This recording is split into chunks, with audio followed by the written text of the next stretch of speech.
নিজৰ দুখ কষ্টবোৰ সকলোকে কৈ ফুৰিব নালাগে, কিয়নো সকলোৰে ঘৰত মলম নহ'লে নিমখ কিন্তু প্ৰতি ঘৰতেই থাকে। জীৱনটোক সদায় অটিপিৰ দৰে গঢ়িবলৈ চেষ্টা কৰক, যাতে কোনেও আপোনাক দুবাৰ ব্যৱহাৰ কৰিব নোৱাৰে। পৃথিৱীত কেৱল সেইজন মানুহেই সুখী যি বুজি পাইছে আনৰ পৰা একো আশা কৰি লাভ নাই। জীৱনত সদায় নিজৰ মত উপভোগ কৰিবলৈ শিকক। মানুহৰ পছন্দ সময়ে সময়ে সলনি হৈ থাকে।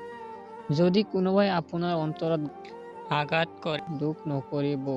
যিজোপা গছৰ ফল মিঠা সেইজোপা গছত ফলমুটি মৰা মানুহো বেছি।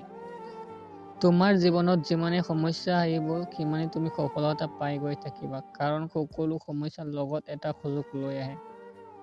আমাৰ সকলোতকৈ ডাঙৰ দুৰ্বলতা হৈছে মাজবাটতে বাগৰি পৰা। সফল হোৱাৰ সকলোতকৈ সহজ উপায় হৈছে আকৌ এবাৰ চেষ্টা কৰা। সেইসকলৰ বাবে হাঁহি থাকা যিসকলে তোমাক সদায় কান্দি থকাটো বিচাৰে। যেতিয়া এজন মানুহে আন এজনৰ বাবে কান্দে সেইটো হ'ল আৱেগ, আৰু যেতিয়া এজন মানুহে আন এজনক কন্দুৱাই সেইটো হ'ল প্ৰতাৰণা। জীৱনটোৰ পৰা এটা কথাই শিকিছো, সম্পৰ্ক সকলোৰে লগত ৰাখিবা, কিন্তু আশা কাৰোৰে ওপৰত নকৰিবা।